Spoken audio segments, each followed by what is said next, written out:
اور ہوتا یہی کہ ہمارے نوجوان جب خوشی میں ہوتے ہیں تو ایسے ایسے وعدے کر جاتے ہیں کہ چاند پہ بھی لے جاؤں گا اور 7 سمندر پار بھی لے جاؤں گا، اور بعد میں پھر تھوڑا مشکل ہو جاتا ہے، پیمپر بھی اور شیمپو بھی مہنگے لگنے لگتے ہیں۔ طلاق تو واقع ہو گئی تو وہ کہتا ہے طلاق میں نے غصے میں دی تھی۔ تو میں نے کہا بھائی طلاق غصے میں تو دیتے ہیں، یہ تھوڑی ہوتا ہے بیوی آج تو بڑی پیاری لگ رہی ہے، بڑا پیارا رہا، آجا بھائی تو فارغ۔ یاد رکھیں نکاح کرنا سنت سب کے لیے نہیں، بعض اوقات نکاح کرنا فرض ہے، بعض اوقات واجب، بعض اوقات سنت ہے اور بعض اوقات حرام ہے۔ قرآن کہہ رہا ہے کہ حتیٰ تنکیہ زوجن غیرہ، جب تک وہ دوسرے سے نکاح نہ کر لے، اس سے شادی نہ کر لے، اس سے جمع نہ ہو جائے تو یہ پہلے والے کے لیے حلال نہیں۔ اور حدیث کہہ رہی ہے کہ حلال کرنے والے اور کروانے والے دونوں پہ اللہ کی لعنت۔ میں یہ دین کا فائدہ کر رہا ہوں، میں دن رات علماء پہ تنقید کر رہا ہوں، اس پہ انگلی اٹھاتا ہوں، اس پہ انگلی اٹھاتا ہوں، اس کے لیے برا کمنٹ، اس کے لیے برا کمنٹ۔ مجھے بالکل ایگزیکٹ یاد ہے 3 بار کہ میں نے اس دن فیصلہ کر لیا کہ اب کوئی کلپ نہیں ڈالنا، کوئی اپلوڈنگ نہیں کرنی، کوئی ایڈیٹنگ نہیں کرنی، کچھ کام نہیں کرنا ہے، جتنا ہو گیا بس۔ بسم اللہ الرحمن الرحیم، اللہم صلی علی محمد وعلی آل محمد۔ ناظرین کرام السلام علیکم ورحمۃ اللہ وبرکاتہ۔ میں آپ کا میزبان شاہ معین الدین جیلانی آپ کو اپنے چینل میں خوش آمدید کہتا ہوں۔ ناظرین کرام، کیا آج کا نوجوان واقعی دین سے دور ہو رہا ہے یا ہم اسے سمجھنے میں ناکام ہو گئے ہیں؟ آج کے دور میں شادی مشکل کیوں ہو گئی ہے؟ اصل مسئلہ کیا ہے؟ پیسہ یا سوچ؟ اسی حساس موضوع کے اوپر گفتگو کرنے کے لیے آج ہمارے ساتھ موجود ہے مذہبی اسکالر مفتی شیخ سعد سلیم۔ السلام علیکم ورحمۃ اللہ وبرکاتہ۔ وعلیکم السلام ورحمۃ اللہ وبرکاتہ۔ کیسے مزاج ہیں آپ کے؟ سب خیریت ہے؟ الحمدللہ علی کل حال۔ آپ بتائیں شاہ جی خیریت سے؟ اللہ کا شکر، آپ کی دعا۔ آپ کی اجازت ہو تو سوالات کا سلسلہ شروع کریں؟ جی بالکل۔ اچھا حضرت، آج کے دور میں کامیاب شادی مشکل کیوں ہو گئی؟ اصل مسئلہ نوجوان میں ہے، والدین میں ہے، یا بدلتے ہوئے معاشری حالات میں؟ الحمدللہ الذی اکبر والصلاۃ والسلام علی سید البشر، اما بعد فاعوذ باللہ من الشیطان اللعین الرجیم، بسم اللہ الرحمن الرحیم۔ اولاً میں آپ کا، آپ کی تمام ٹیم کا بےحد مشکور کہ آپ نے عزت افزائی فرمائی اور پوڈ کاسٹ کے لیے مدعو کیا، اور سب سے اہم بات یہ کہ معاشرے کے ایک بہت ہی دکھتی رگ پہ ہاتھ رکھا، ایک بہت ہی اہم ترین سینسٹیو اور پریکٹیکل موضوع کو آپ نے چوز کیا۔ تو اللہ تعالیٰ ہمیں اس میں حق بیانی کرنے کی توفیق عطا فرمائے، اور نوجوانوں کے لیے بالخصوص ہمیں اچھا مواد پیش کرنے کی اور ان کے مسائل کا حل پیش کرنے کی توفیق عطا فرمائے۔ جہاں تک آپ کے سوال کا تعلق ہے کہ آج کی شادی جو ہے آج کل کامیاب کیوں نہیں ہو رہی، اس کی دیکھیں بنیادی طور پہ بہت ساری وجوہات ہمارے معاشرے میں نظر آتی ہیں۔ اس میں 2 چیزیں ہم بہت بنیادی طور پہ ڈسکس کر سکتے ہیں شاہ جی۔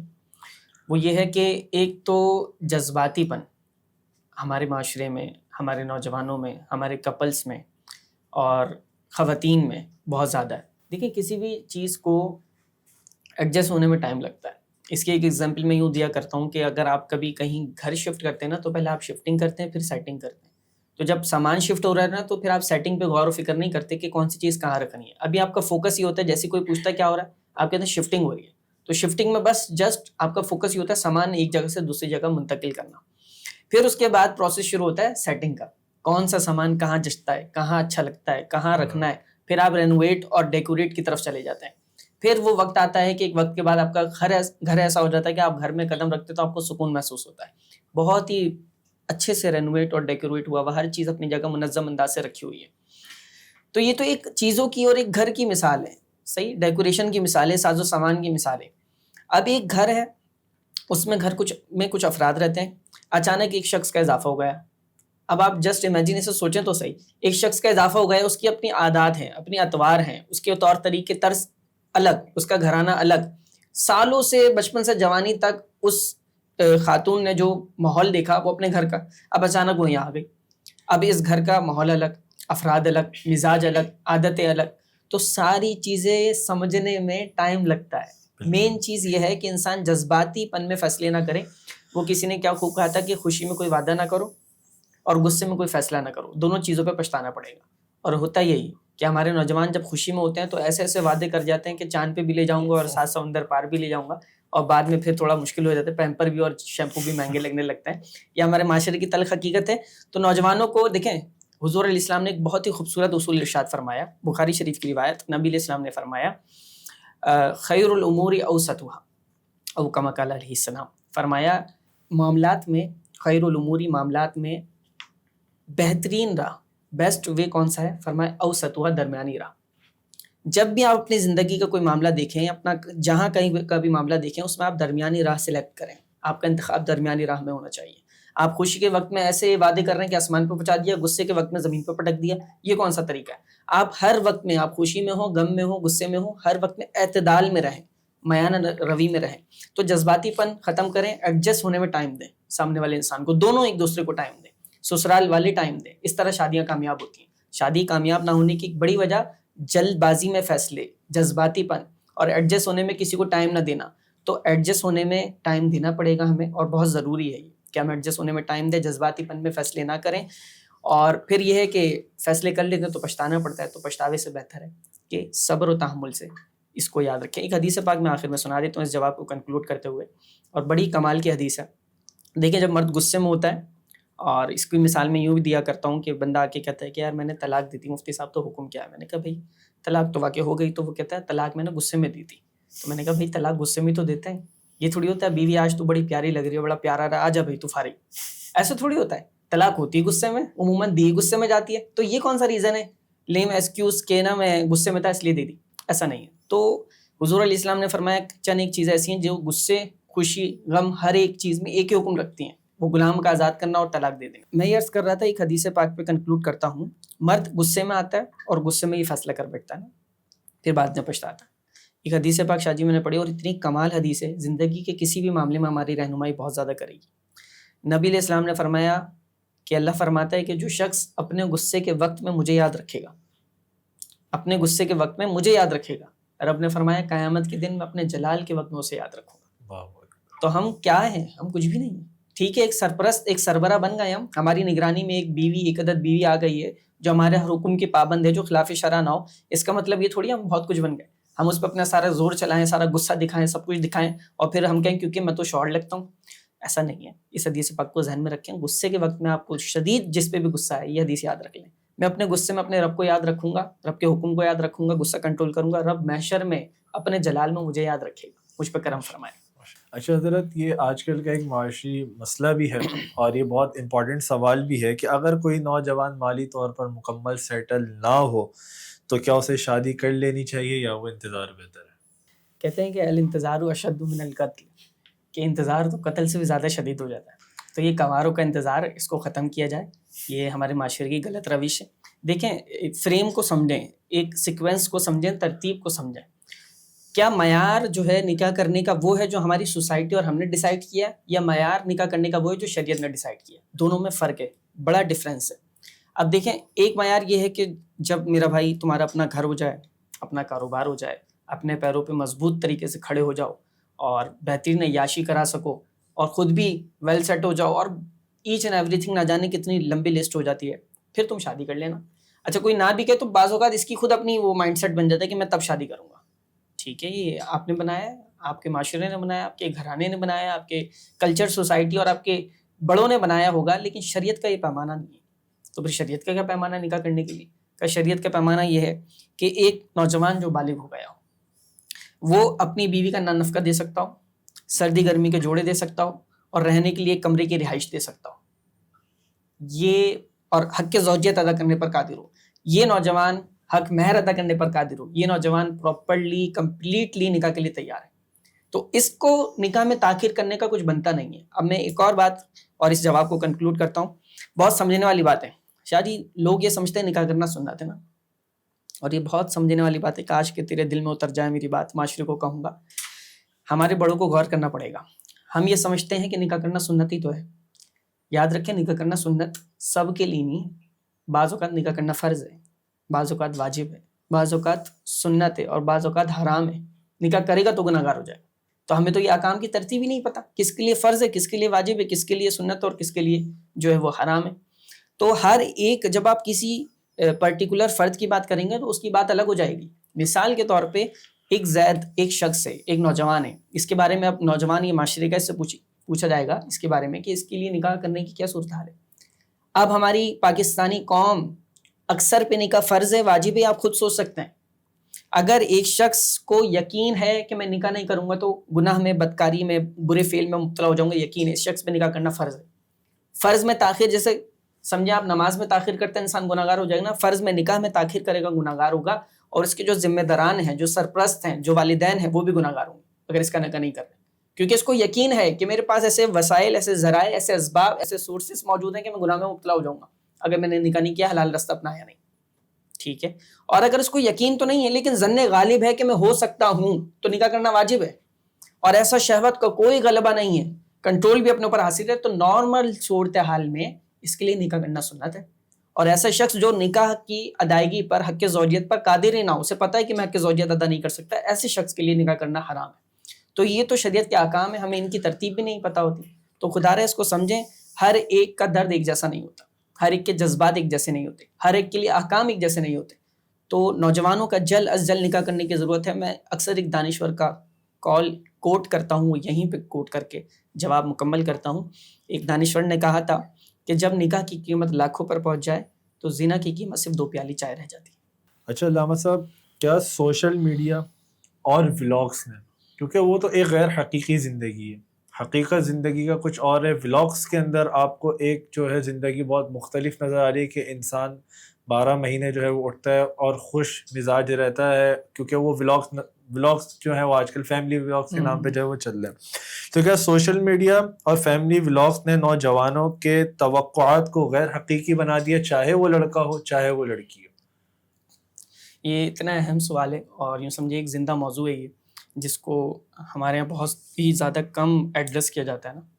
امیجینیشن ایز ہیومنیشن یہ کیا ہوتی ہے؟ یہ وہی بات ہے جو آپ نے سوال میں ایڈریس کر دی کہ سوشل میڈیا پہ چیزوں کو دیکھنا اور آئیڈیالائز کرنا کہ یار میں بھی ایسا ہوں، میری لائف بھی ایسی ہو، میرا سب کچھ ایسا ہو. ایسا نہیں ہے. اب مثال دیتا ہوں کہ اس کو یوں بھی سمجھ سکتے ہیں کہ انسان کہتا ہے کہ انسان نا اپنی خوشی کا اظہار کرتا ہے. میرے گھر پہ کچھ اچھا ہوا ہے، میری زندگی میں کچھ اچھا ہوا ہے، آپ سب بیٹھے ہوئے ہیں تو میں کہتا ہوں یار یہ ہو گیا، بڑا اچھا رہا، آپ کو موٹیویشن ملے گی. لیکن کیا میرے گھر پہ کوئی جھگڑا ہوا، مجھے دکھ پہنچا، مجھے صدمہ پہنچا، میرے ساتھ کوئی دھوکا ہوا، کوئی فریب ہوا، ہر چیز میں آپ سے ڈسکس کروں گا؟ نہیں. انسان اکثر اپنی خوشیاں شیئر کرتا ہے، اپنے اچھی چیزوں کے رخ سامنے رکھتا ہے، اپنی بری چیزوں کو اپنے دل میں دفن کر لیتا ہے یا تنہائی میں کسی اور سے ڈسکس کر لیتا ہے. تو بالکل اسی طرح یہ ولاگرس ہیں. آپ کے سمجھنے کی زندگی میں کوئی دکھ نہیں ہے، کوئی پچھتاوا نہیں ہے، کوئی ریگریٹ نہیں ہے، بہت کچھ ہوتا ہے لیکن وہ صرف اچھا دکھاتے ہیں، اچھا دکھائیں گے آپ کو. اس کی وجہ سے آپ آئیڈیالائز کرنے لگتے ہیں. فیملی ولاگنگ کا جہاں تک آپ نے تذکرہ کیا تو یاد رہے میں پہلے بھی اس موضوع کو کہیں پلیٹ فارم پہ ایڈریس کر چکا ہوں، آپ کے پوڈ کاسٹ میں بھی عرض کر دیتا ہوں. نبی علیہ الصلوۃ والسلام نے ارشاد فرمایا، 2 حدیث پاک ہیں. ایک حدیث کا مفہوم فرمایا جنت کی خوشبو 500 سال کے ڈسٹینس پہ آ رہی ہوگی. ابھی جنت 500 سال دور ہوگی، 500 سال کے فاصلے پہ جنت کی خوشبو آئے گی. ایک بات. دوسری حدیث نبی علیہ الصلوۃ والسلام نے فرمایا دیوس کو جنت کی خوشبو بھی نصیب نہیں ہوگی. اب آپ امیجن کریں کیسے شاہ جی، وعید کیسی ہے یہ. اب تیسری بات، 2 حدیثیں سن لی. اب ہم تیسری بات میں نتیجہ اخذ کرنے کے بعد کیا دیکھتے ہیں کہ فیملی ولاگنگ میں اگر کوئی اپنی ماں، اپنی بیوی، اپنی بہن کو دکھاتا ہے تو وہ کس حکم میں جاتا ہے بھائی؟ ہمارے نزدیک اور شریعت کے نزدیک، شرعی تناظر میں، احادیث کی روشنی میں وہ دیوس کے حکم میں جاتا ہے. جس کو یہ پرواہ نہیں ہے کہ اس کی ماں، بہن، بیٹی کو کون کس نظر سے دکھ رہا ہے، بلکہ وہ خود پیش کر رہا ہے، دعوت نظارہ پیش کر رہا ہے اور ویوز کے چکر میں دکھا رہا ہے، تو ایسے شخص کو دیوس کے حکم میں لیا جائے گا. اور پھر وہ اپنی دعوت، ہم اسے فکر دیں گے کہ وہ اپنی آخرت کی اور جنت کی فکر کرے کہ ایسا نہ ہو ان ویوز کے خاطر، ان لائکس کے خاطر اللہ تعالیٰ جنت کی خوشبو سے بھی محروم کر دے. نوجوانوں کو میسج دینا چاہوں گا کہ اپنی زندگی پر، اپنی اسکلز پر، اپنی صلاحیتوں پر انسان فوکس کرے. آپ کسی کو دیکھ کر اور ولاگنگ دیکھ کر اور یہ ساری چیزیں دیکھ کے آئیڈیالائز کرتے رہیں، امیجن کرتے رہیں، ایزیوم کرتے رہیں، آپ کو کچھ بھی نہیں ملے گا. آپ وہیں کے وہیں رہ جائیں گے. جدید چیزوں سے واقف ہوں، اسکلز سے واقف ہوں، اپنے اوپر کام کریں، اپنی شخصیت پہ کام کریں، اپنے آپ کو تعمیر کریں، اپنے آپ کو اتنا بڑا بنائیں کہ پھر آپ کا کہنا دلیل ہونے لگے. آپ جو کریں اس کو لوگ فالو کرنے لگیں. لیکن وہ کیسا ہوگا؟ وقت لگے گا. ہر چیز میں وقت لگتا ہے. تو کامیابیاں وقت مانگتی ہوئے نا، چمکتے لوگوں کی یا کامیاب لوگوں کی انسان کو نا صرف چمک دکھائی دیتی ہے، انہوں نے کتنے اندھیرے جھیلے یہ کسی کو دکھائی نہیں دیتا. تو ہم چاہیں راتوں رات ہم یوں بن جائیں اور ایسے وائرل ہوں اور سب کچھ ہو جائے، ایسا نہیں ہوتا. محنت کرنی پڑتی ہے، ایفرٹ کرنی پڑتی ہے. اللہ سے دعائیں مانگیں اور حلال، طیب، طاہر، آسان روزگار مانگیں، اچھا رستہ اختیار کریں، پازیٹیو وے پہ جائیں. اللہ تعالیٰ ہم سب کو کامیاب فرمائے. آمین آمین. اچھا علامہ صاحب، آج کل طلاقوں میں بہت تیزی سے اضافہ ہو رہا ہے. آپ کے نزدیک اس کی بڑی وجہ کیا ہے؟ دینی کمزوری یا جذباتی پن؟ اچھا، اس کا جواب تو جیسے شاہ جی میں نے پہلے جواب میں بھی کافی ایڈریس کر دیا. ایک تو جذباتی پن ہے. دینی کمزوری آپ نے جو سوال میں ایڈریس کیا وہ بہت ہی زیادہ ہے. دیکھیں دین اسلام بہت خوبصورت مکمل ضابطہ حیات ہے، لیکن ہمارے معاشرے اور ہماری سوسائٹی میں شادیوں میں دیکھنے کو ملتا ہے کہ لوگ اپنے فرائض سے واقف نہیں ہوتے، اپنے حقوق سے واقف نہیں ہوتے، دینی علم نہیں ہوتا، فرض علوم نہیں جانتے، تو پھر کیا ہوتا ہے جو حق نہیں ہے اسے حق قرار دے رہے ہوتے ہیں، جو حق ہے اسے چھوڑ رہے ہوتے ہیں. کیوں؟ کیونکہ دینی حاصل نہیں کیا. جب آپ بالغ ہوئے، آپ پہ نماز فرض ہوئی، تو نماز کے احکام اور مسائل جاننا فرض ہوگا. ٹھیک ہے، اب میں صاحب نصاب نہیں ہوں، میرے پاس اتنا مال نہیں ہے کہ مجھ پہ زکوٰۃ فرض ہو، تو مجھ پہ زکوٰۃ کے مسائل سیکھنا فرض نہیں ہے. جیسے میرے پاس اتنا مال آ جائے گا تو زکوٰۃ کے جو ہے مسائل میرے اوپر سیکھنا فرض ہوگا. اسی طرح جب تک شادی نہیں ہوئی تو شادی کے مسائل سیکھنا ضروری نہیں ہے، فرض نہیں ہے. لیکن جیسے ہی کسی کے نکاح میں کسی کے نکاح میں آ رہا ہوں، کوئی میرے نکاح میں آ رہا ہے، تو فوراً میری طرف حکم شرع متوجہ ہوگا اور شادی کے مسائل، نکاح طلاق کے مسائل سیکھنا لازم اور فرض ہو جائیں گے. اسی طرح حج کا معاملہ ہے. تو جس طرح گریجولی آپ ایج کے ساتھ ساتھ بڑے ہوتے ہیں اور آپ پر احکام اور آپ کے ساتھ چیزیں جڑنے لگتی ہیں، وہ فرائض آپ پر دین کا علم حاصل کرنا لازمی ہو جاتا ہے. اب شادی کے میدان میں خود پڑے اور کہتے ہیں جناب شادی تو ایسی چیز ہے کہ زمانے کے ہر فرد کو کرنی چاہیے. بہت اچھی بات ہے، کرنی چاہیے، لیکن شادی کے احکام، مسائل اور فروع اور تمام تر آپ کو دینی معلومات ہے بھی کہ نہیں ہے. دین سیکھا نہیں، دین پڑھا نہیں، کسی عالم سے پوچھا نہیں، یوٹیوب چاچا کے پاس بیٹھ گئے، گوگل چاچا کے پاس اور سرچ کرتے رہے یہ والے مفتی سے یہ والا فتویٰ سنا دو. اور وہ پھر یہ، اور آج تو پھر جدید ہو گیا، جیمنائی سے پوچھ لیا، چیٹ جی پی ٹی سے پوچھ لیا، وہ پراپر فتویٰ تیار ہے اس کے لیے، بالکل فارغ فتویٰ، جس میں کئی خرافات ہیں، کئی تحریف ہیں، بہت کچھ ہے بگاڑ. تو اب یہ نتیجہ نکالا ہے، اس نے اپنے پسند کے مسائل ادھر ادھر سے پوچھے اور بھائی شادی کے لیے ریڈی ہو گئی. اب شادی کے بعد اس سے پتہ ہی نہیں کہ میں کیا لفظ بولوں گا تو کنایہ طلاق واقع ہو جائے گی، کیا بولوں گا تو مغلظہ طلاق واقع ہو جائے گی، کون سی طلاق بائن ہے، کس طلاق کے بعد رجوع کا اختیار ہے، کس طلاق کے بعد میرے پاس کوئی اختیار ہی نہیں بچتا، طلاق دینی بھی ہے تو کون سا طریقہ ہے، تینوں ایک ساتھ دے دینی یا صرف ایک طلاق کی حاجت ہے. یہ کچھ بھی نہیں پتا نوجوان کو. جب نہیں پتا تو پھر یہ آپ فیس کریں گے، اور نوجوان فیس کرتے ہیں کہ انہیں مسائل کا نہیں پتا ہوتا، وہ طلاق دے دیتے ہیں اور پھر سر پیٹے رہتے ہیں، پھر فتویٰ لیتے گھومتے ہو. میں آپ کو آج کی ایک مسئلہ میں شیئر کرتا ہوں. مسئلہ تو کئی دنوں سے پہلے سے چل رہا تھا، میں نے تحریر منگوائی تھی تو آج میرے پاس آئی.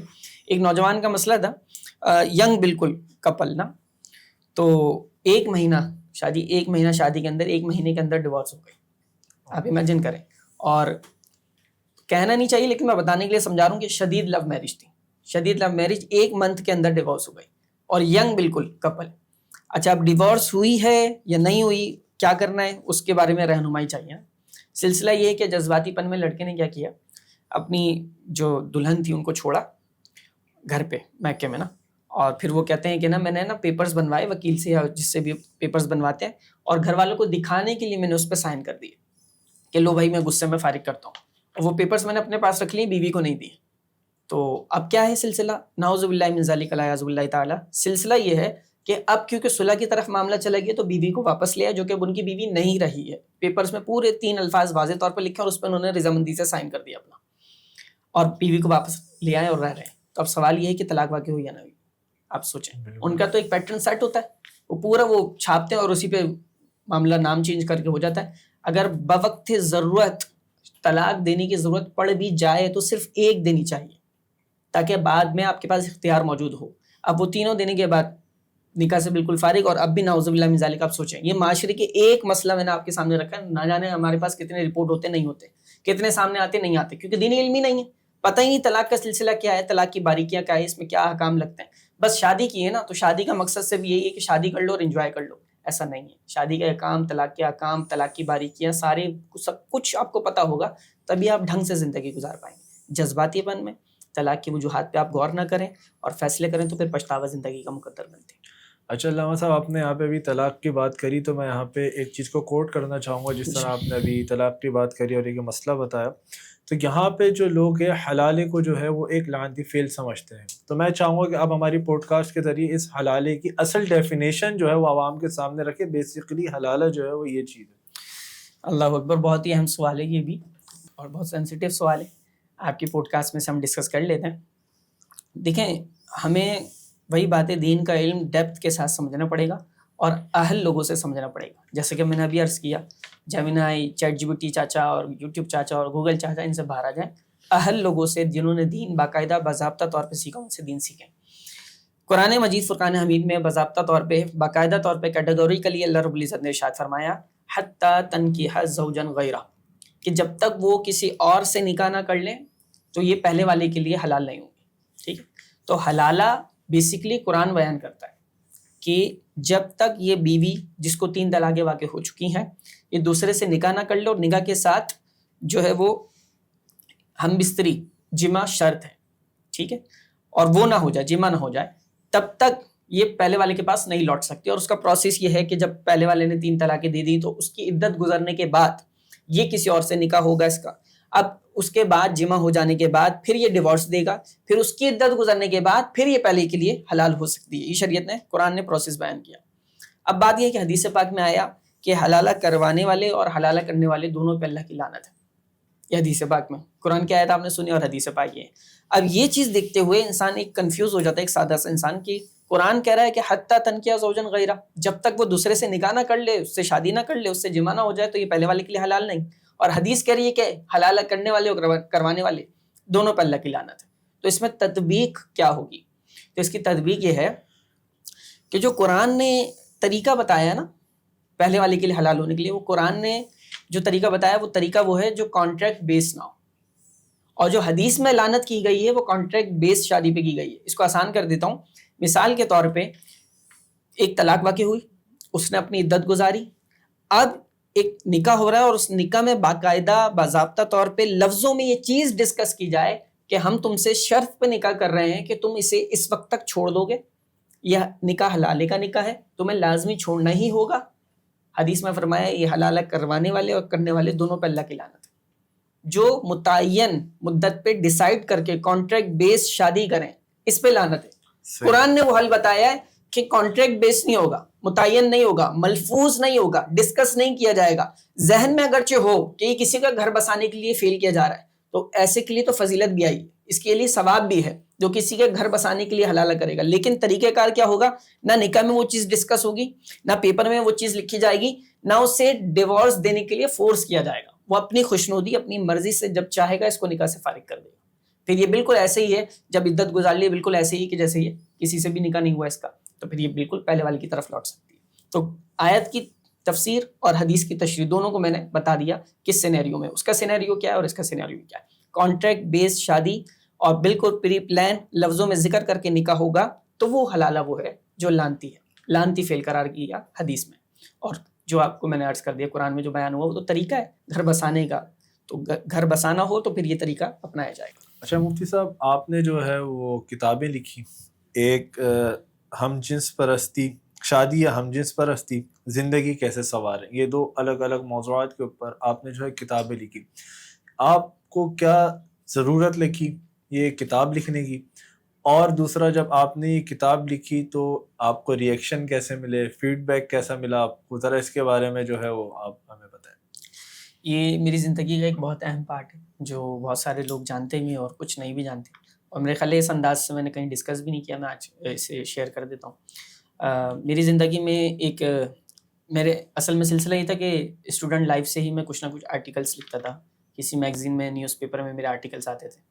کچھ عرصہ میں نے کچھ تحریر نہیں لکھی اور کسی نے مجھے یوں سمجھیں گے ٹونٹ کیا. وہ کہتے ہیں نا کہ کسی کی بات کو لے کے آپ ڈی مورلائز اور ڈی موٹیویٹ ہو جائیں اور پھر سب کچھ کرنا چھوڑ دیں. اور ایک یہ ہوتا ہے کہ کسی کی ٹونٹ کو، کسی کی بات کو، کسی کے تانے کو آپ لے کر اپنے اندر موٹیویشن پیدا کریں اور اسے کر کے دکھائیں. تو مجھے ایسا کسی نے کچھ کہا کہ بڑی سطح کے ایک انسان ہے، تو انہوں نے کہا کہ آپ کی کوئی کتاب، کوئی تحریر میری نظر سے نہیں گزری، آپ لکھتے بھی ہیں کہ نہیں لکھتے؟ حالانکہ میں بہت کچھ لکھ چکا تھا، آرٹیکلس وغیرہ اپنے میگزین میں، نیوز پیپر وغیرہ میں آتے تھے اور میرے پاس موجود تھے. تو میں نے وہ دکھائے نا، اپنا تحریر کا سلسلہ پیش کیا. اور آج بھی میں بائی پروفیشن کنٹینٹ رائٹر ہوں.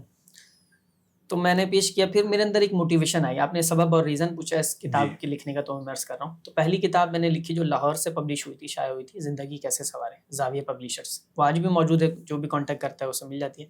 اور الحمدللہ پورے پاکستان میں اس کے آرڈرس ہمارے آئے، کتابوں پر کتابیں آن لائن گئی ہیں. اچھا، صرف کتابیں جانا کمال نہیں ہوتا، اس کا فیڈ بیک آنا بھی کمال ہوتا ہے. تو الحمدللہ فیڈ بیک بھی آیا، کافی کچھ اس میں لوگوں کو سیکھنے کو ملا، سمجھنے کو ملا.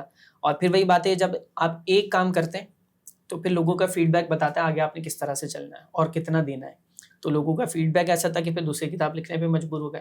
اور موضوع کی سلیکشن نوجوانوں پر میرا الحمدللہ، چاہے میرا بیان کا سلسلہ ہو، کچھ گفتگو کا ہو یا لکھنے کا ہو، میری کوشش ہوتی ہے کہ میں اپنی یوتھ کو، ہمارے نوجوان کو، کیونکہ میری ہم عمر ہونے کا بھی ایک سلسلہ ہوتا ہے، تو میں ان کے تھنکنگ لیول کو اچھے سے انڈرسٹینڈ کر پاتا ہوں. تو اس لیول پہ آ کے سمجھانے کی کوشش کرتا ہوں. تو وہ ٹاپکس بھی میں وہی لیتا ہوں. تو شادی کے موضوع پہ جیسے کہ ابھی ہم نے ڈسکس کیا، بہت ساری چیزیں ہمارے نوجوان پوچھنے میں شرماتے ہیں، حالانکہ جہاں شرمانا نہیں چاہیے وہاں شرم آ رہی ہے اس کو. تو نوجوان شرماتے ہیں، تو ایسی الحمدللہ کتاب کی ضرورت تھی کہ جس میں ان کی ذہنی سطح کے مطابق ایسے الفاظ کا انتخاب کیا جائے کہ وہ خود انڈیکس سے اپنی ضرورت کا مسئلہ نکال سکیں. تو اس کتاب کا الحمدللہ سلسلہ یہ دونوں کتابوں کا کہ یہ انڈیا میں بھی پبلش ہوئی ہیں ماشاءاللہ جی. اور انڈیا کے پبلشر کا تو میرے پاس یہاں تک فیڈ بیک موجود ہے کہ جب شادی ہو رہی ہے نا کسی کی، تو گفٹ کے طور پہ آپ کی شادی والی کتاب پیش کرتا ہے. اچھا، جو میں نے شروع میں ابتدا کی تھی بات کی، وہ بات مکمل کر دیتا ہوں. تو انہوں نے مجھے جب ٹونڈ کیا کہ آپ کی کوئی تحریر یا کوئی کتاب موجود نہیں ہے، تو الحمدللہ اسی 1 سال کے اندر، 1.5 سال کے اندر میری 2 کتابیں مارکیٹ میں موجود تھیں. تو یہ ہے کہ یہ میں لوگوں کو میسج دینا چاہوں گا، اگر آپ کو کوئی ٹونٹ کر دے، کوئی degrade, demoralise, demotivate کرنا چاہے، تو اس سے آپ بالکل اپنا کام نہ کھو دیں، اپنا مقصد نہ کھو دیں، بلکہ اسے موٹیویشن پیدا کریں اپنے اندر، اور اسے کچھ کر کے دکھائیں. پھر آپ کی صلاحیت، آپ کا کام بولتا ہے. اچھا مجھ سے بعض لوگ کہتے ہیں آج کے علماء کم اور انفلوئنسر جو ہے وہ زیادہ بن گئے، اس کے بارے میں آپ کیا کہنا چاہیں گے؟ کیا ہی کہوں. میں اس کو یوں عرض کرتا ہوں کہ ہمارے ایک استاد صاحب تھے، میں نے ان سے پوچھا کہ مجھے کس موضوع پہ بولنا چاہیے. یہ بات ہے ثانیہ کی، جب میں 2nd ایئر میں تھا، کورس میرا جاری تھا. تو میں نے ان سے پوچھا کہ کس ٹاپک پہ بولنا چاہیے، اور میں اس وقت سے سوشل میڈیا پہ الحمدللہ کچھ نہ کچھ کلپس اپلوڈ کرتا تھا. تو میں اصل میں ٹاپک جاننا چاہ رہا تھا. تو انہوں نے جو شاہ جی بات ارشاد فرمائی وہ بڑی کمال کی تھی. انہوں نے کہا کہ جس ٹاپک پہ میمز بن رہے ہیں نا، اس ٹاپک پہ آپ بیان کریں. اب یہ بڑا عجیب سی بات تھی میرے لیے، لیکن میں نے اس پہ غور و فکر کیا تو بات سمجھ میں آئی. جس ٹاپک پہ میمز بن رہے ہیں اس ٹاپک پہ بیان کریں، اس ٹاپک کو ایڈریس کریں. اس کا مطلب یہ ہے کہ جس ٹاپک پہ میمز بن رہے ہیں اس ٹاپک سے ریلیٹ آپ کی یوتھ کرتی ہے، آپ کے نوجوان اس سے کنیکٹ ہیں، اس کو واچ کر رہے ہیں، اس میں انٹرسٹ لے رہے ہیں، اس میں انوالو ہیں. جب آپ اس موضوع کو لے کے ایڈریس کریں گے، اس کو سمجھانے کی کوشش کریں گے، تو آپ کے نوجوان آپ کی طرف کنورٹ ہوں گے اور ریلیٹ کریں گے اور آپ کی بات کو سمجھنے کی کوشش کریں گے. تو یہی وجہ ہے کہ اگر آج کے علماء جدید طرز کو سمجھتے ہوئے، جدید انداز کو سمجھتے ہوئے، اپنی یوتھ کو اپنے آپ سے کنیکٹ رکھنے کے لیے اگر ایسے کام کر رہے ہیں، کوئی ولاگز بنا دیتے ہیں اچھے ایک مہذب انداز سے، اور کچھ ایکسپلور کرتے ہیں تو وہ دکھا دیتے ہیں، تو اس میں حرج نہیں ہے میرے خیال ہے. موٹیویشن کے لیے کرنا چاہیے. صحیح بات. اچھا، آپ کے لباس اور طرز زندگی کے اوپر بھی جو ہے وہ کافی تنقید کا آپ کو سامنا کرنا پڑتا ہے. کیا ہمارے معاشرے میں لوگ کردار سے زیادہ صرف ظاہری لباس کے اوپر توجہ دیتے ہیں؟ ایسا بالکل ہے اور ہوتا بھی ہے. میرے خیال ہے جو کاروباری فیلڈ سے ہوتے ہیں، بزنس فیلڈ سے، وہ بھی اس چیز کو سمجھتے ہیں. بعض اوقات لوگ آپ سے ملے بغیر ہی رائے قائم کر لیتے ہیں. بالکل. تو ہم یوں ہی کہتے ہیں کہ میری جان ایک بار ملاقات کریں تو صحیح، آپ چائے پہ بیٹھیں تو صحیح، پھر کوئی رائے قائم کریں. تو طریقہ کار یہ ہے، شریعت بھی یہی آپ کو تعلیم دیتی ہے کہ اس طرح کسی کے بارے میں رائے قائم کرنا درست نہیں ہے. قرآن نے کیوں کہا کہ بہت زیادہ گمان کرنے سے بچو، کیونکہ بعض گمان گناہ بھی ہوتے ہیں. یہ قرآن کی تعلیم موجود ہے نا. ہم اوور تھنکنگ بہت کرتے ہیں، اپنے طرف سے رائے کا پہاڑ بنانا ہم جانتے ہیں. تو ہمارے یہ ایک کمزور پہلو ہے لوگوں کا، ہم بہت زیادہ ججمنٹل ہیں، ججمنٹ کرتے ہیں لوگوں کے لیے، یہ ایسا ہے تو ایسا ہے تو ایسا ہے. ایک پکچر نے اتنی ججمنٹ کروا دی. ملاقاتیں کتنی ہیں اس مومن صاحب کی، ایمان والے سے. اچھا، انداز کامنٹ کا طریقہ کار یہ ہے کہ جیسے آپ نے اسلام سے فارغ کر دیا اگلے بندے کو، تو کس لیول پہ ہم کس لیول پہ کھڑے نا. تو یہ سوچنے کی ضرورت ہے. کسی کے لیے آپ رائے رکھتے ہیں، اختلافی رائے رکھتے ہیں، ٹھیک ہے رکھیں، اس میں مسئلہ نہیں ہے. انداز مہذب ہونا چاہیے، طریقہ درست ہونا چاہیے، حفظ مراتب کا خیال ہونا چاہیے، سامنے شخص کون ہے، میں کون ہوں. تو آپ یوں دیکھیں نا کہ ہم علماء پہ تنقید کر رہے ہوتے ہیں، میں اپنی بات نہیں کر رہا، ہم علماء پہ تنقید کر رہے ہوتے ہیں نا. ابھی جو علماء پہ تنقید کرنے والے نا، یہ کر ہی کیا رہے ہیں، انہوں نے کیا ہی کیا ہے، یہ دین کا نقصان کر رہے ہیں. صحیح بات ہے یار، وہ تو دین کا بڑا نقصان کر رہے ہیں. اچھا ادھر آؤ، تم دین کا کتنا فائدہ کر رہے ہو. میں یہ دین کا فائدہ کر رہا ہوں، میں دن رات علماء پہ تنقید کرتا ہوں، اس پہ انگلی اٹھاتا ہوں، اس پہ انگلی اٹھاتا ہوں، اس کے لیے برا کمنٹ، اس کے لیے برا کمنٹ. یہ تم دین کو فائدہ پہنچا رہے ہو اور وہ نقصان کر رہے ہیں. جن سے لوگ فائدہ اٹھا رہے ہیں، دین سیکھ رہے ہیں، نہ جانے کتنا دین سیکھ چکے ہیں، ابھی بھی سیکھ رہے ہیں، آئندہ بھی سیکھیں گے، وہ دین کا نقصان کر رہے ہیں، تم فائدہ پہنچا رہے ہیں. اچھا بات یہ ہے یار، کپڑا پاک کرنے کا طریقہ کیا ہے؟ تو کبھی وہ ادھر دیکھتا ہے، کبھی وہ ادھر دیکھتا ہے. اچھا نماز میں سجدہ صاحب لازم ہو جائے تو سجدہ صاحب کا طریقہ کیا ہے؟ سجدہ صاحب لازم کیسے ہوگا؟ نماز کو ضائع ہونے سے بچائیں گے کیسے؟ یہ کیا پوچھ لیا آپ نے حضرت؟ یہ تو میں نے کبھی سیکھا نہیں. تو میری جان جب یہ سیکھا نہیں تو یہ سیکھو نا. تم سے یہ تھوڑی پوچھا جائے گا کہ وہ عالم نے یہ کیا تھا یا نہیں کیا تھا, اس نے یہ لباس پہنا تھا یا نہیں پہنا تھا. یہ اس کی جواب دہی ہے, وہ اپنے رب کو جواب دے گا. آپ کو جو رب کے آگے جواب دینا ہے, اپنی پاکی ناپاکی کے مسائل آپ کو پتا ہو, آپ کو نماز کے مسائل پتا ہو, یہ نہیں پتا. تو غیر ضروری چیزوں میں انوالو ہونے کے بعد ہم کہتے ہیں کہ پھر علماء نے کیا کیا. تو علماء اپنے جواب دہ خود ہیں اور وہ جواب دے لیں گے, ہمیں اپنی جواب دہی کا سوچنا چاہیے. اچھا, کبھی ایسا محسوس ہوا کہ سوشل میڈیا کے فائدے سے زیادہ تنقید کا بوجھ اٹھانا پڑتا ہے؟ تنقید دیکھیں, تنقید تو پارٹ آف ورک ہے, کام کا حصہ ہے. جب آپ میدان میں اترتے ہیں تو پھر تیر نشتر کیا سب کچھ, پھول کلیاں سب کچھ آتے ہیں نا. ایسا نہیں ہے کہ ہم میدان میں اتریں اور ہم کہیں ہر طرف سے پھول کلیاں آئیں اور اچھے سے خوشبودار پھول ہم پہ برسائے جائیں.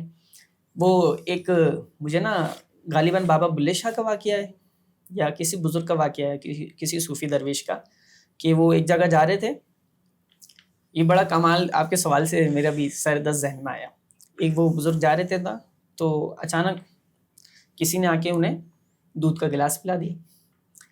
تو انہوں نے دودھ کا گلاس پیا, دعا دی اسے, حیران ہوئے, اللہ کا شکر ادا کیا. پھر تھوڑا سا وہ آگے گئے نا, تو ان کے پیروں سے چھینٹ اڑ کے کسی کو لگی, چھینٹا اڑ کے کسی کو گیا. تو اس شخص نے, وہ نہیں جانتا تھا کون عظیم ہستی, اس شخص نے تماچا رسید کر دیا. اب جب تماچا ان کے اوپر آیا تو انہوں نے رب کی طرف متوجہ ہوئے اور انہوں نے کہا, اے رب قربان تیری شان بے نیازی پر, کہیں تو دودھ پلواتا ہے, کہیں تو تماچا کھلواتا ہے. تو یہ چیز ہے, رب بیلنس کر دیتا چیزوں کو. جب آپ کو بہت زیادہ عزت ملتی ہے نا, تو کہیں نہ کہیں ایسا ہوتا ہے. مثال دے دیتا ہوں, اب ہمارے لوگ ہاتھ چوم رہے ہیں, ہمیں کرسی پہ بٹھا رہے ہیں, ہمیں ہار پہنا رہے ہیں. یہ ہمیں ایک ہمارے بڑے ہیں, انہوں نے بات شیئر کی تھی اور مجھے واقعی بہت زیادہ ریلیٹ کی یہ بات, کہ اتنی عزت مل رہی ہے. اچھا اب کیا ہوا جناب, کہیں ہم رستے میں ہیں اور اچانک کوئی گاڑی کراس کرتا ہے, کوئی گاڑی سے کٹ لگتا ہے, کچھ آگے پیچھے, وہ بندہ نہیں جانتا ہم کون ہیں, وہ نہیں جانتا یہ پیر صاحب ہیں, شاہ جی ہیں, یہ شیخ صاحب ہیں, کیونکہ ہاتھ چومتا ہے, یہ بیان کرتے ہیں, یہ ہار ڈالتے, کوئی نہیں جانتا. وہ ایک منہ بھر کے گالی دیتا اور گاڑی آگے بڑھا کے چلے جاتا ہے. وہ کہتا ہے بھائی میری عزت نہیں, رب بیلنس کر رہا ہے. جہاں تجھے اتنی عزت مل رہی ہے نا بندے, وہاں یہ بھی ہوگا, تاکہ تمہارا نفس اور میرا نفس فرعون نہ بن سکے. ہم بیلنس میں رہیں, جہاں عزت ملے گی وہاں ذلت بھی ہوگی. یہ ساری چیزیں ہوتی ہیں. تو سوشل میڈیا پہ جہاں تعریفیں ملتی ہیں, آپ کو پذیرائی ملتی ہے, آپ کو مقبولیت ملتی ہے, قبولیت ملتی ہے, تو تنقید تو ملے گی, کریٹیسزم تو ہوگا, اسے برداشت کرنا پڑے گا. اب کس کو کس چیز کا زیادہ فائدہ ہوتا ہے, یہ وہ ہر ایک اپنے طور پہ خود اسے جو ہے نا فیل کر سکتا ہے کہ اسے کس چیز کا زیادہ فائدہ ہوا. میں نے پہلے بھی اس کو عرض کیا تھا, میں عرض کر دیتا ہوں کہ کئی بار ایسا ہوا شاہ جی کہ پرسنل میرا ایکسپیرینس میں آپ کو شیئر کر رہا ہوں. سوشل میڈیا کے پلیٹ فارمس جو ہیں میرے, ناقص سا جو تھوڑا بہت کام ہو رہا ہے, اس پہ میں نے سوچا کہ اب اس پہ کام نہیں کرنا, بہت کام ہو گیا, بس ٹھیک ہے, بہت وقت لگ جاتا ہے, اب جو ہے نا بس تنہائی کی زندگی گزار لیتا ہوں. یہ میں نے لٹرلی 3 سے بار, تو مجھے بالکل ایگزیکٹ یاد ہے 3 بار, کہ میں نے اس دن فیصلہ کر لیا کہ اب کوئی کلپ نہیں ڈالنا, کوئی اپلوڈنگ نہیں کرنی, کوئی ایڈیٹنگ نہیں کرنی, کچھ کام نہیں کرنا ہے, جتنا ہو گیا بس صحیح. اور اسی دن رینڈم ان نون پرسن سے رب نے مجھے ملوایا, اور اس نے ملتے ہی پہچانا, اور اس نے باقاعدہ کلپس کے نام لے لے کے بتایا, اس کلپ سے, اس سوال سے, جواب سے آپ کے بہت فائدہ ہوا, دین کا یہ والا کام, یہ والی چیز آپ کی بہت اچھی لگی. تو اللہ نے موٹیویشن ڈال دی دل میں. کیا دیکھیں, کوانٹٹی میٹر نہیں کرتی, کوالٹی میٹر کرتی ہے. ایسے ایسے انبیاء قیامت کے دن رب کی بارگاہ میں آئیں گے جن کے ساتھ ایک امتی بھی نہیں ہوگا. ایسے نبی موجود ہوں گے, ایک امتی, ایک نبی, ایک ایمان والا نہیں, اور وہ نبی ہیں. ٹھیک ہے, تو ہم کیا سمجھ رہے ہیں, ہم بہت زیادہ ویوز لے آئیں گے, ہم بہت زیادہ لوگ جمع کر لیں گے تب کامیاب ہوں گے. نہیں, اگر کسی ایک بندے کو بھی آپ کی گفتگو سے فائدہ ہو رہا ہے تو آپ کیوں اپنی چیزوں کو بند کریں گے, آپ اس کے لیے کام کریں. دنیا کے کسی کونے میں بیٹھے ہوئے اگر کسی شخص کو فائدہ ہو رہا ہے, وہ آپ کو سن رہا ہے, دین سیکھ رہا ہے, تو آپ کو اس کے لیے کام کرنا چاہیے. یہ چیز موٹیویٹ کرتی ہے. تو نیگیٹیوٹی آئے گی, لیکن پازیٹیوٹی بھی ہوتی ہے جو آپ کو موٹیویٹ کرتی ہے. اچھا مفتی صاحب, آج ہمارے پوڈ کاسٹ سے آپ نوجوان طبقے کو کیا میسج دینا چاہیں گے؟ میسج تو ایسے بہت ہیں, لیکن میں مختصر عرض کر دیتا ہوں. قرآن مجید فرقان حمید میں اللہ رب العزت نے ارشاد فرمایا, تعاونوا علی البر والتقوی ولا تعاونوا علی الاثم والعدوان. فرمایا نیکی اور بھلائی کے کاموں میں ایک دوسرے کی معاملت کرو, سپورٹیو بن جاؤ, آپ سپورٹ ہونے چاہیے. اور فرمایا گناہ کے کاموں میں ایک دوسرے کی ہرگز معاملت نہ کرو, سپورٹ نہ کرو. تو ہمارے یہاں نوجوانوں کو میں عرض کرنا چاہوں گا کہ آپ ذرا سی دیر کے لیے سوچیں کہ اگر آپ کی فوتگی ہو جائے, آپ کا انتقال ہو جائے, اور رب کے نزدیک, رب کی بارگاہ میں جب آپ پیش ہوں اور اللہ پوچھے تجھے جوانی بھی دی, تجھے صلاحیت بھی تھی، جدید دور بھی تھا، سب کچھ تھا، تو نے میرے دین کے لیے کیا کیا؟ تو ہم رب کو اور نبی علیہ السلام کو کیا چارہ دکھائیں گے؟ تو خدا را اپنی صلاحیتوں کو بروئے کار لاتے ہوئے، استعمال کرتے ہوئے، جدید چیزوں کو یوز کرتے ہوئے دین کا کام کریں، نیکی کا پیغام عام کریں۔ نہیں کر سکتے، آپ بول نہیں سکتے، آپ اچھا لکھ نہیں سکتے، جو اچھا بول رہے ہیں، اچھا لکھ رہے ہیں، ان کے ساتھ جڑ جائیں، ان کی سپورٹ بن جائیں، دین کے کام میں ایک دوسرے کے سپورٹیو بنیں، تو اللہ تعالیٰ کرم فرمائے گا۔ ناظرین کرام، آج کا ہمارا پوڈ کاسٹ جو ہے وہ اپنے اختتام کو پہنچا۔ مفتی صاحب نے جو ہے بہت اچھی رہنمائی فرمائی، سوال جو تھے سخت تھے مگر حقیقت بھی جو ہے وہ کچھ ایسی ہی ہے۔ اگر آپ کو لگتا ہے یہ باتیں اہم ہیں تو اسے دوسروں تک ضرور پہنچائیں اور ہمیں بتائیں آپ کس رائے سے اتفاق کرتے ہیں۔ ملتے ہیں آپ کے ساتھ ایک نئے پروگرام کے ساتھ۔ السلام علیکم ورحمۃ اللہ وبرکاتہ۔